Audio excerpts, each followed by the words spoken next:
Romanos 14, do verso 13 até o capítulo 15, verso 6. Essa palavra é como que uma continuação daquela que nós ouvimos domingo passado pela manhã. Romanos capítulo 14, versículo 13, a palavra de Deus diz: não nos julguemos mais uns aos outros, pelo contrário, tomai o propósito de não pôr de tropeço ou escândalo ao vosso irmão.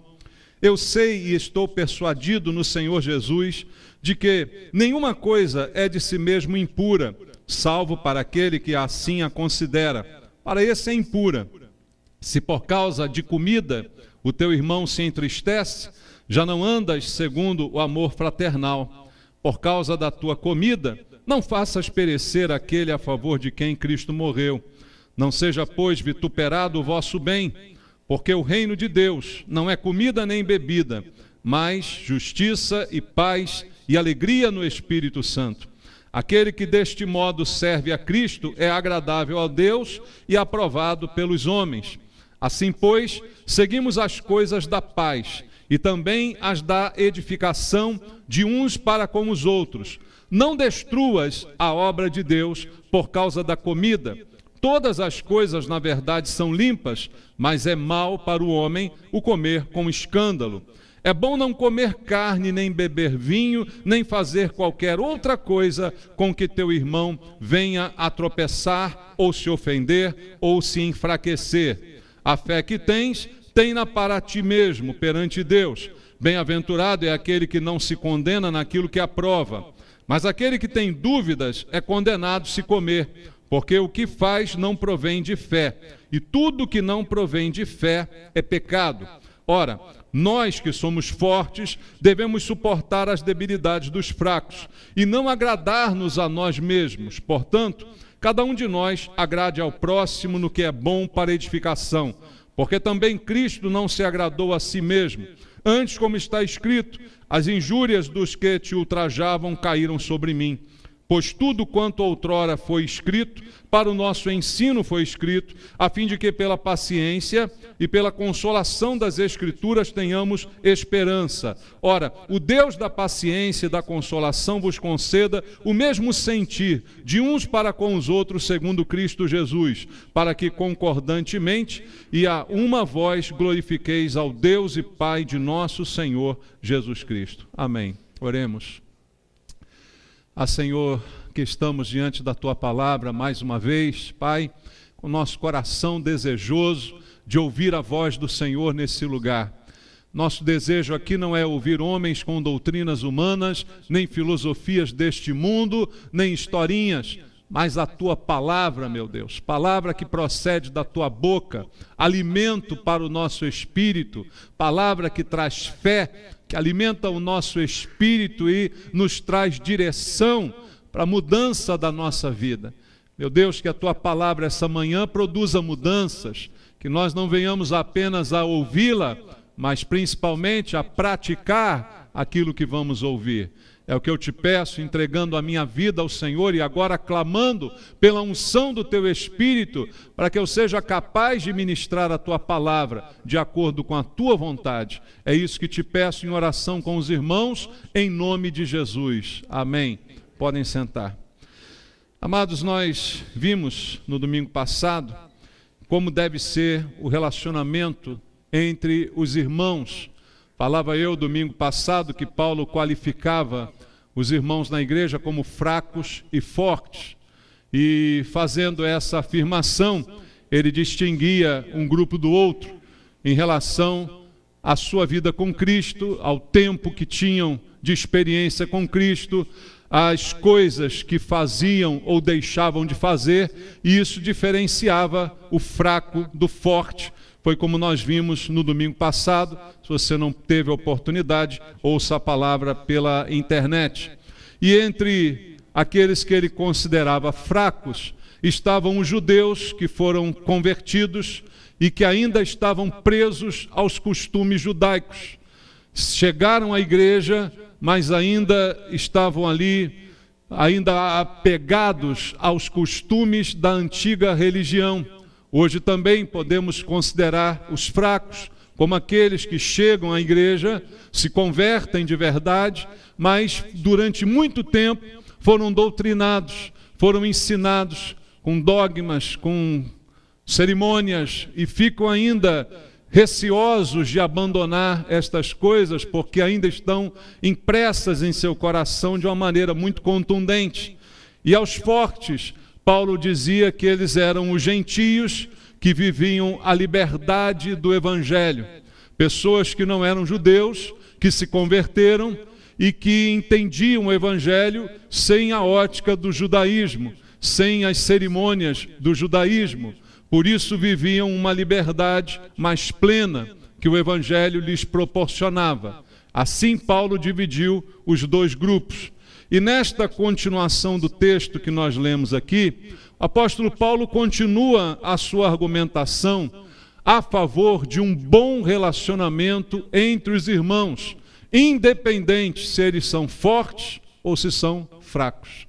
Independente da nossa experiência com Cristo, independente do tempo de casa, vamos dizer assim, independente de há quanto tempo eu sou cristão, o quanto conheço da Bíblia, o quanto tenho instrução, independente de qualquer coisa, o que importa para Deus é o nosso bom relacionamento como crentes, como irmãos em Cristo. E é isso que Paulo enfatiza mais uma vez nesse texto. Preservar um bom relacionamento independente do entendimento que cada um tenha a respeito de certos temas da palavra de Deus, a respeito de certas práticas e de certos costumes. O que ele está levando em conta é que o mais importante é como nós nos relacionamos. É verdade, a Bíblia diz em João 8:32, todos nós conhecemos de cor este versículo. Está escrito em João 8:32, conhecereis a verdade, e a verdade vos libertará. Veja, Jesus mesmo nos advertiu que nós fomos chamados para a liberdade. E o próprio conhecimento da verdade, e a verdade é Jesus Cristo, ele não disse, eu sou o caminho, a verdade e a vida. Então ele é a verdade. Ao conhecer Jesus, conheci a verdade. E o conhecimento da verdade é um conhecimento que liberta em todos os sentidos. Então fomos sim chamados à liberdade. Jesus nos salvou para a liberdade. O próprio apóstolo Paulo, escrevendo aos Gálatas, enfatiza esta verdade, especialmente nesta igreja, aos Gálatas, em que os costumes judaicos estavam prevalecendo. Ele escreve no capítulo 5, no versículo 1, para a liberdade foi que Cristo nos libertou. Permanecei, pois, firmes, e não vos submetais de novo a jugo de escravidão.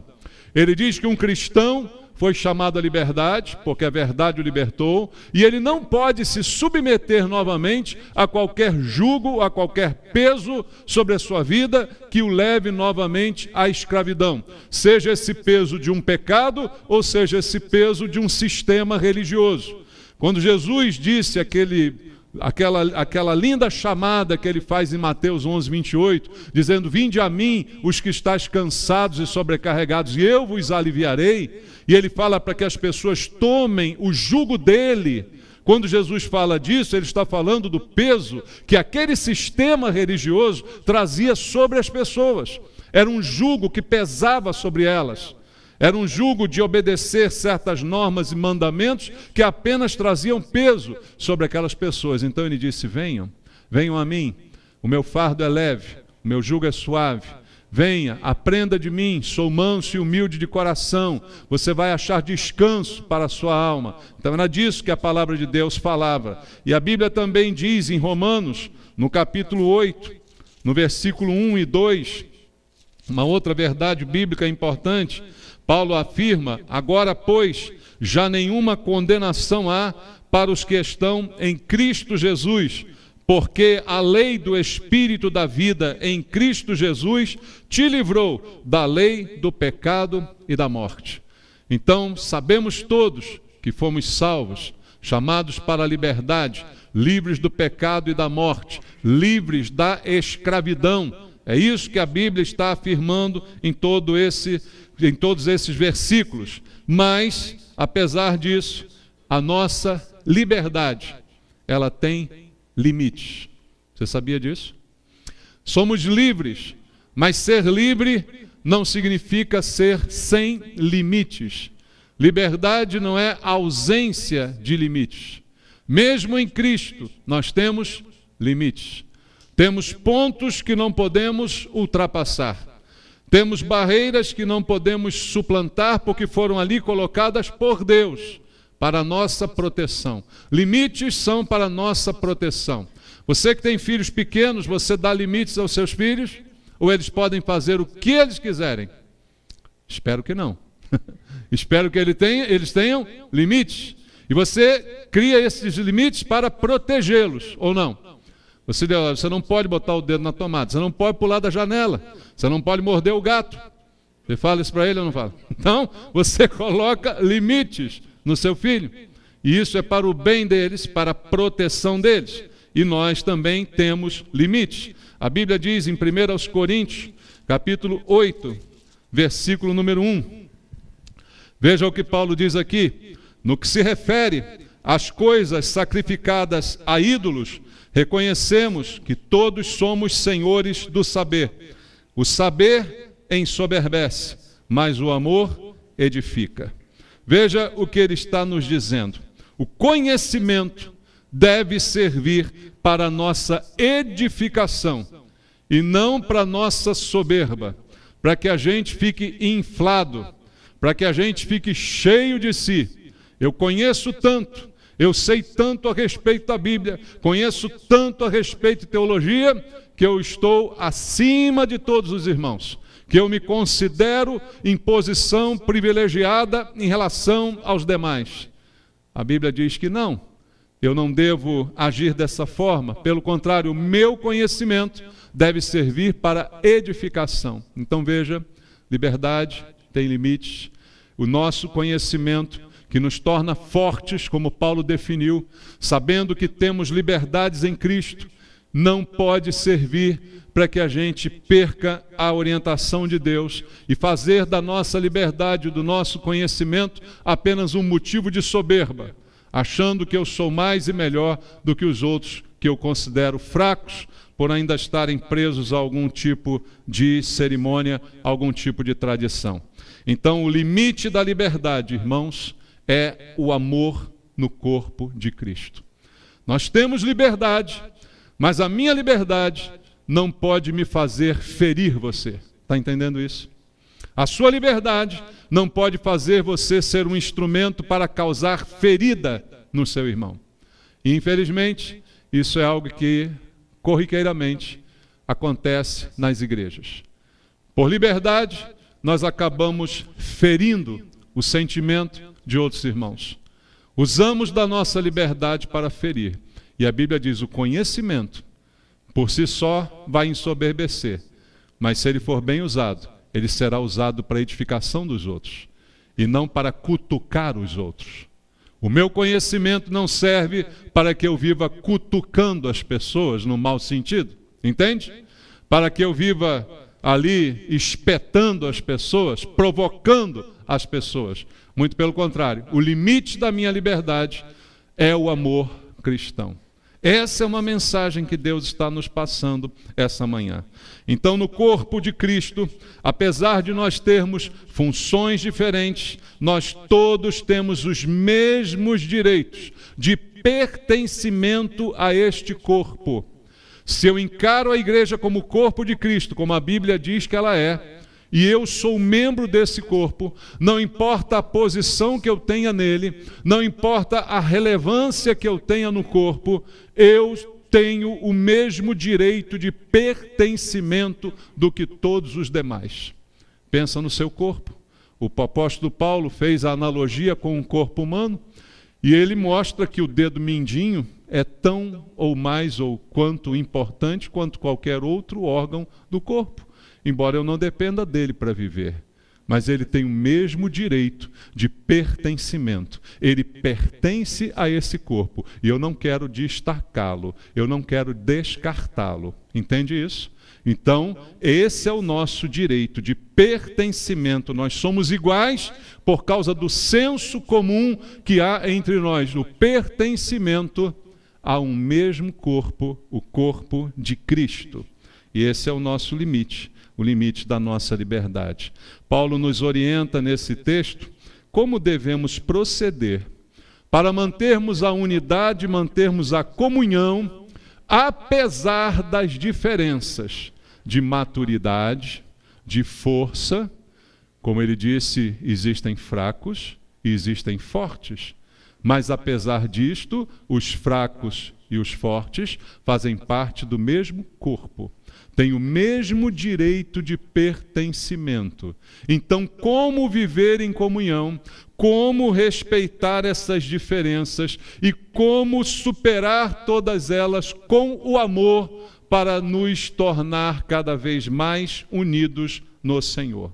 E é isso que Paulo trata, mais uma vez, nesse texto que lemos. Voltando ao texto, em Romanos, no capítulo 14, aonde começamos a leitura desta mensagem, no versículo número 13, Paulo diz assim: não nos julguemos mais uns aos outros, pelo contrário, tomai o propósito de não pôr de tropeço ou escândalo ao vosso irmão.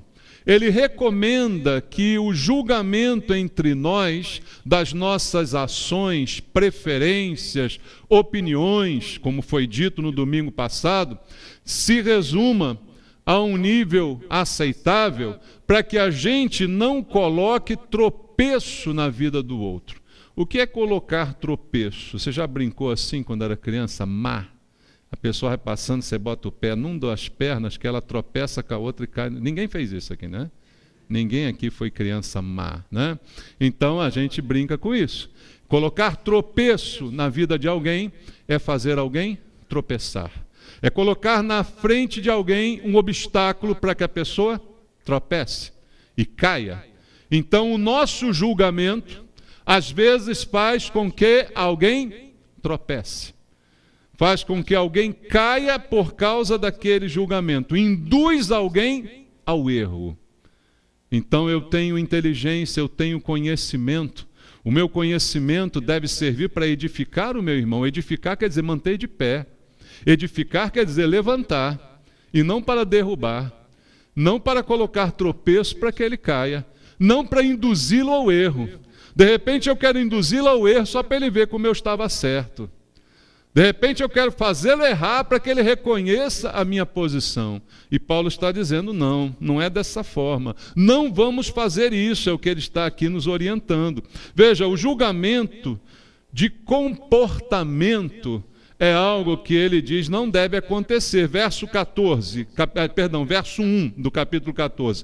Acolhei ao que é débil na fé, não porém para discutir opiniões. Esse tipo de julgamento não deve ser realizado. Julgamento do comportamento. Veja, o único julgamento que é aceitável, irmãos, mesmo assim com equilíbrio, é o julgamento de pecados. Isso a Bíblia diz que nós, como igreja, podemos fazer. O pecado deve ser tratado na igreja. E não há como tratá-lo se ele não for julgado. A Bíblia nos diz que devemos julgar todas as coisas e reter o que é bom. Agora, ficar julgando o comportamento acaba só contribuindo para a divisão, só contribuindo para o enfraquecimento do corpo de Cristo. E eu não posso fazer ninguém tropeçar.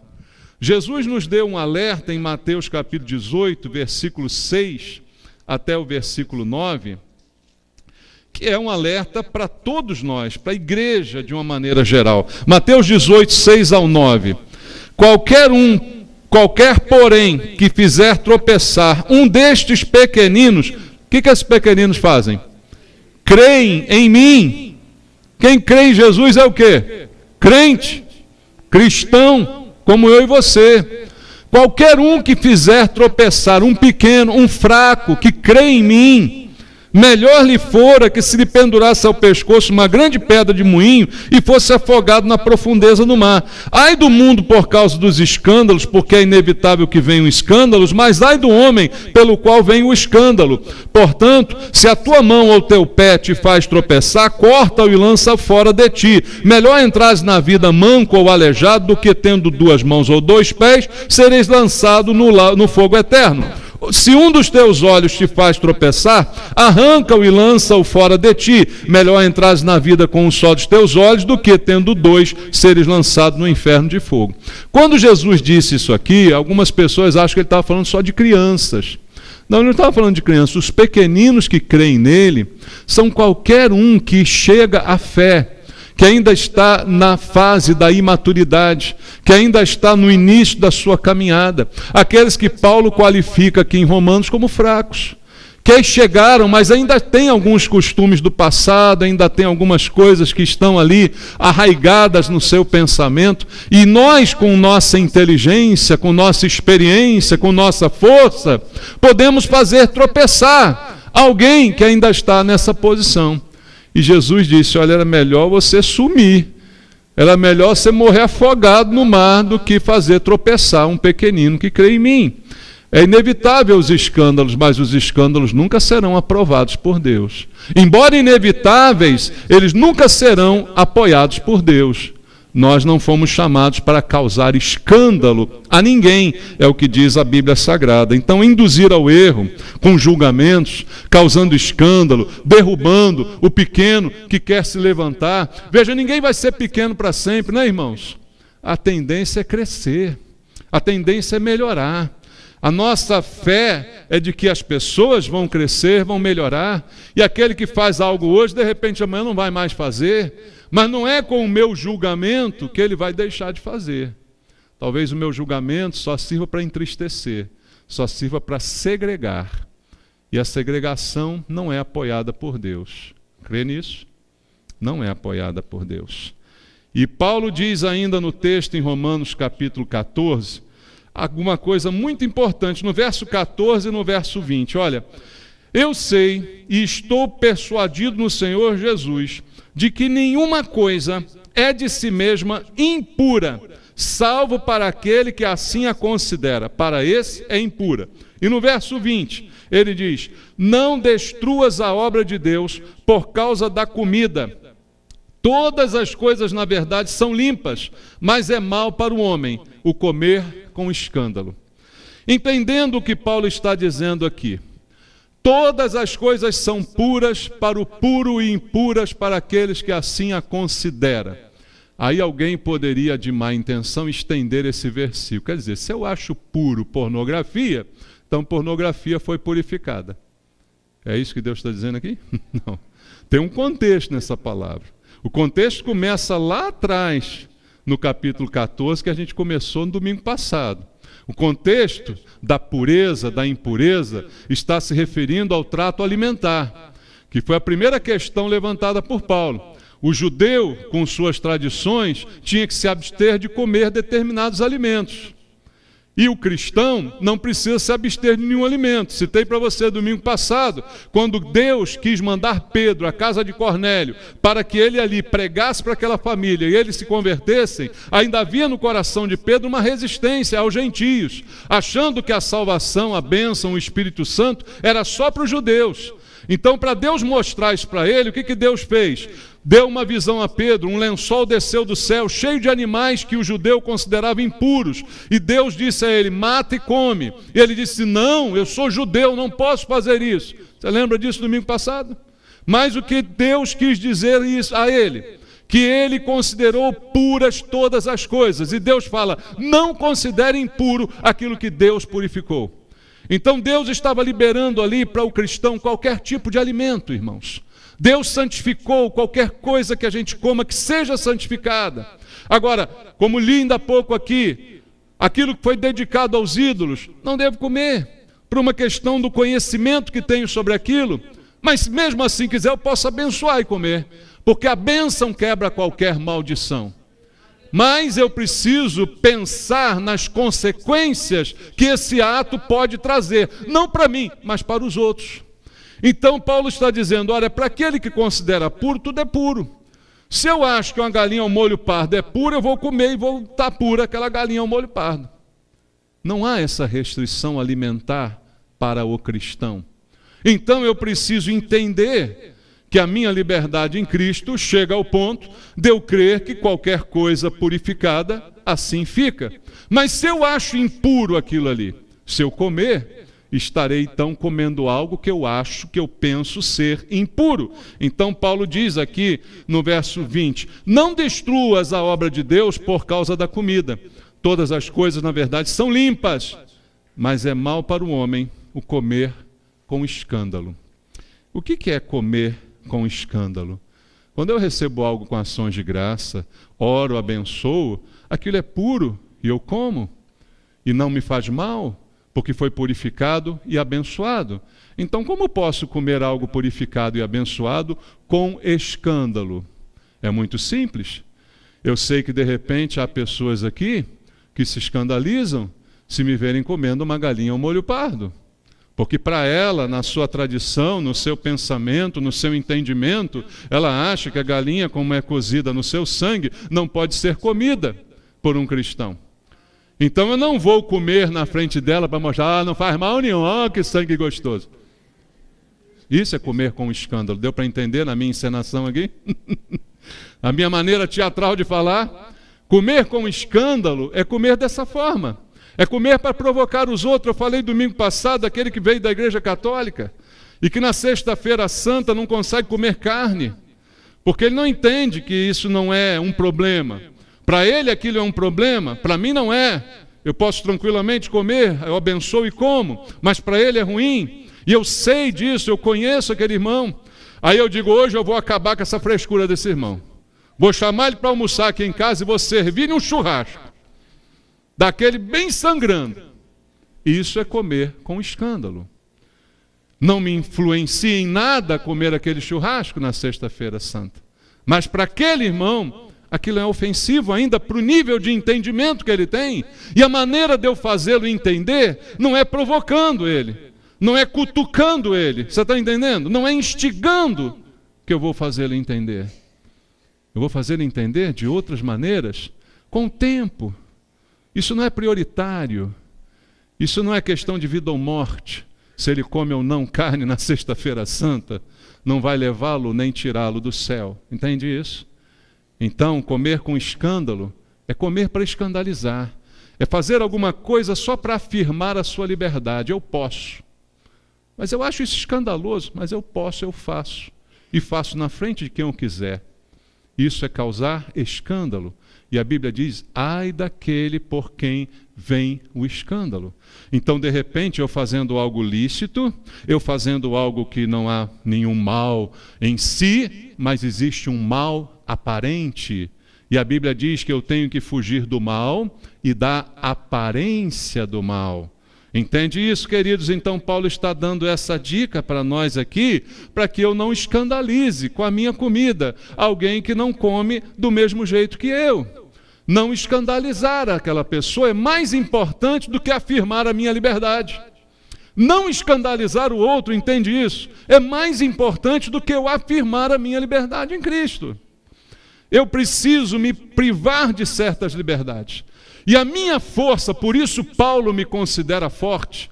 Esses que não têm essas questões, por eles são considerados fortes.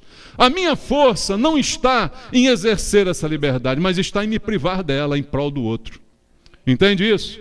A força do cristão está em se privar de determinadas coisas que ele sabe que são lícitas, mas em prol de um outro que ele pode escandalizar. Isso é a força. A força não é a afirmação da liberdade. O que eu sou, eu não preciso afirmar para ninguém. Eu não preciso afirmar para alguém que eu sou filho de Deus e você é filho do diabo, né? Eu não preciso fazer isso. Eu não preciso afirmar a minha força. Ela vai ser naturalmente mostrada quando eu me privar de certas coisas, para não escandalizar alguém. Essa verdade, infelizmente, ela não é reconhecida por todos. O apóstolo Paulo continua no verso 15, dizendo, se por causa da comida teu irmão se entristece, já não anda segundo o amor fraternal. Por causa da tua comida, não faças perecer aquele a favor de quem Cristo morreu. Não seja, pois, vituperado o vosso bem, porque o reino de Deus não é comida nem bebida, mas justiça, paz e alegria no Espírito Santo. Aquele que deste modo serve a Cristo é agradável a Deus e aprovado pelos homens. Duas coisas importantíssimas aqui. Às vezes nós estamos apenas pensando em ser agradáveis a Deus. Às vezes o nosso foco na igreja, no que fazemos, na nossa religiosidade, é agradarmos a Deus. Só que Paulo fala que além de agradar a Deus, nós também precisamos ser aprovados pelos homens. Eu não preciso de aprovação de ninguém. Precisa sim, irmãos. Para que a nossa fé não seja motivo de escândalo, entende? Eu posso viver a minha fé sem escandalizar ninguém, ou não? A palavra da cruz sempre será escândalo, essa não tem jeito. Mas o meu comportamento, esse não precisa ser escandaloso. Embora com a consciência da verdade e da liberdade, eu não preciso escandalizar. E outra coisa importantíssima que Paulo diz aqui, que há diversos níveis de maturidade na igreja. Mas se eu estou fazendo algo que vai se tornar em mal, a minha comida, algo tão bom, vai acabar trazendo mal para alguém, é melhor não comer, é melhor não fazer, é melhor se abster, em prol da comunhão, em prol dos irmãos se darem bem. E veja, o reino de Deus, Paulo aqui trouxe uma definição maravilhosa para o reino de Deus no verso 17. Olha só, o reino de Deus não é comida nem bebida. O reino de Deus não são costumes. Dá para entender isso? O reino de Deus é o que, irmãos? Justiça, paz e alegria no Espírito Santo. Já pensou nisso? Quem não quer justiça? Quem não quer paz? Quem não quer alegria? O reino de Deus é isso. Reino de Deus não é comida nem bebida. Reino de Deus não é costume. Reino de Deus não é roupa. Reino de Deus não é o que eu uso, deixo de usar. Reino de Deus não é comida nem bebida. Reino de Deus é justiça, paz e alegria no Espírito Santo. Às vezes a alegria foi embora da igreja, porque há tanto dedo apontado, há tanta cutucada, há tanta indireta bíblica, né? Já viu indireta bíblica? Né, irmãos? Que a alegria foi embora. Mas o reino de Deus sempre vai ser justiça, paz e alegria no Espírito Santo. Você quer viver o reino de Deus? Então comece a viver justiça, paz e alegria no Espírito Santo, porque isso é o reino.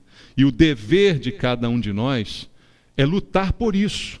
Não pela comida que cada um está comendo, ou pelo costume que cada um está adotando, ou a preferência, ou a opinião, como foi dito domingo passado. Não é esse o importante no reino de Deus? Não é isso que vai fazer diferença? A nossa luta não deve ser por isso. No verso 19, ele diz: assim, pois, seguimos as coisas da paz e também da edificação de uns para com os outros.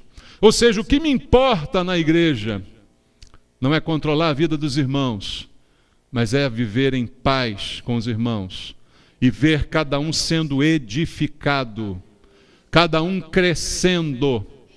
Eu não quero crescer mais para que eu me torne um destaque entre os irmãos. Eu quero ver, como Paulo dizia, todos alcançando a mesma estatura, a plenitude, todos chegando ao mesmo nível. Para isso, edificação, subir, crescer, levantar e não afundar, e não fazer tropeçar, e não fazer cair, e não colocar dificuldade.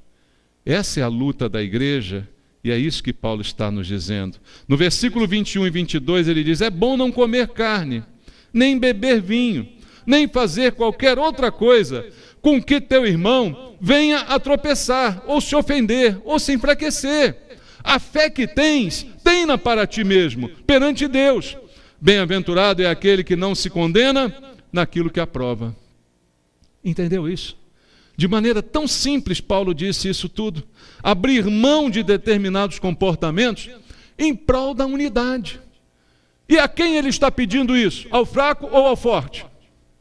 Ele está pedindo ao forte. Aliás, Deus sempre vai requerer de nós tanto mais quanto a nossa força. Está escrito na Bíblia que a quem muito é dado, muito é requerido. Se eu cheguei a uma condição de forte, é de mim que Deus vai cobrar mais do que ao fraco. Se o fraco tem um comportamento de fraco, é normal. O que não é normal é um forte ter comportamento de forte. É normal uma criança ter comportamento de criança? É. Agora, um marmanjo de 30 anos agir como criança, é normal? Ninguém acha normal. Então, é de nós que Deus vai cobrar mais. É de quem mais sabe, é de quem mais tem, é de quem mais recebeu, é de quem mais cresceu, é de quem mais se fortaleceu, que Deus vai cobrar o melhor comportamento, a melhor atitude, a maior doação. Então é isso que temos que entender. É bom não comer carne nem beber vinho ou fazer qualquer outra coisa que faça alguém se ofender, que faça alguém enfraquecer, que faça alguém tropeçar. Mas eu sei que não tem problema. Mas eu sei que não é pecado. Mas eu sei que não mata. Mas eu sei. Mas aquele não sabe. Então quer fazer? Faz sozinho, faz na tua casa. Não faz para tropeçar alguém. Não faz para fazer o outro cair. É disso que Paulo está falando, com maneira bem clara. A fé que você tem, tenha para você mesmo perante Deus. Não exiba a sua fé para os outros. Veja, irmão, se a gente usasse essa sabedoria, né? Quantas vezes as pessoas querem exibir a sua fé? Eu creio na Bíblia. E Jesus disse que eu vou pegar em serpente e escorpião e não vai acontecer nada. Tinha um pastor que fazia isso, você lembra? Pegava a cobra, pregava com a cobra no púlpito, a cobra vinha para ele, e para lá com a cobra. Consequência, morreu envenenado para a cobra. É verdade, você sabia disso? Filmaram, lá nos Estados Unidos, ele pregava com a cobra na mão. Está escrito, eu vou pegar em cobra, nada vai me acontecer. Um dia a cobra largou e pegou ele. Ele não teve fé, né? A fé que você tem, tenha para você mesmo. Fé não é para ser exibida, até porque ela é invisível. Você pode fazer muita coisa e não ter fé naquilo que está fazendo. Você pode realizar muita coisa e não estar realmente alicerçado na fé. Então Paulo diz, tenha essa fé para você mesmo. E é feliz aquele que não se condena naquilo que aprova.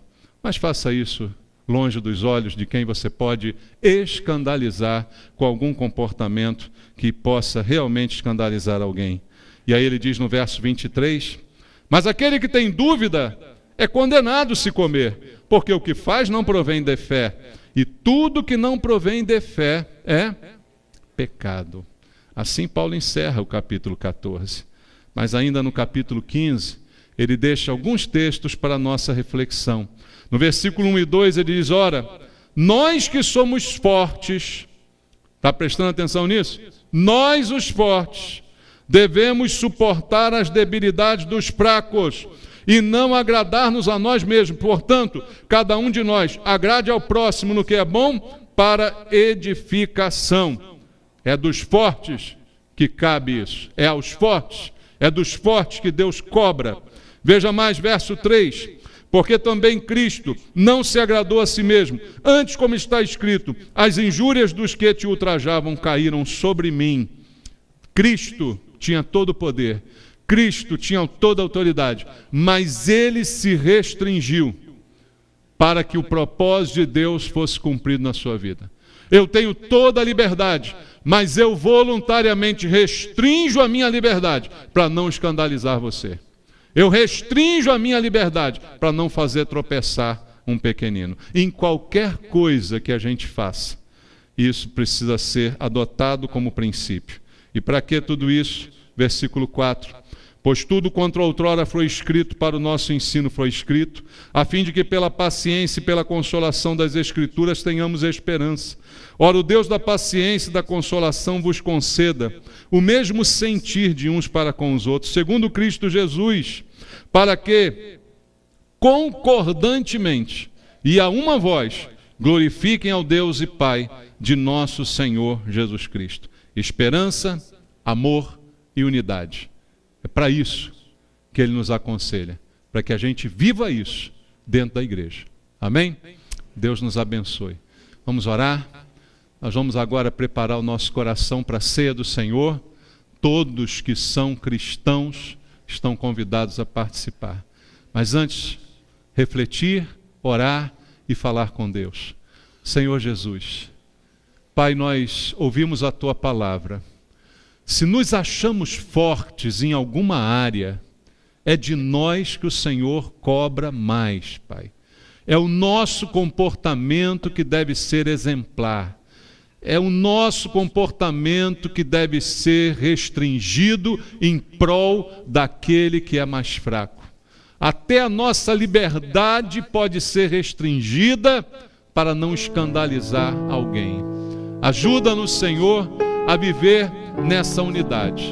Ajuda a igreja, Pai, a viver nessa comunhão, para que haja uma aproximação e de fato nós possamos viver o reino de Deus. A justiça, a paz e a alegria no Espírito Santo. Que isso não deixe a igreja, Pai. Que isso seja a direção da nossa vida.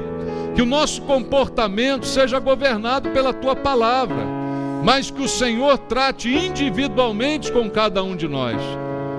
Trata conosco, Senhor. Trata com o forte, trata com o fraco. E nos iguala, nos nivela, Pai. Para isso o crescimento da igreja. A edificação do corpo de Cristo. É para isso que queremos trabalhar. Perdoa os nossos erros, Senhor. Perdoa as nossas falhas, muitas vezes cometidas ao cutucar alguém. Perdoa, Senhor. Tem misericórdia de nós, para que a Tua igreja cresça e o Senhor apareça cada vez mais. É o que eu te peço, em nome de Jesus. Amém.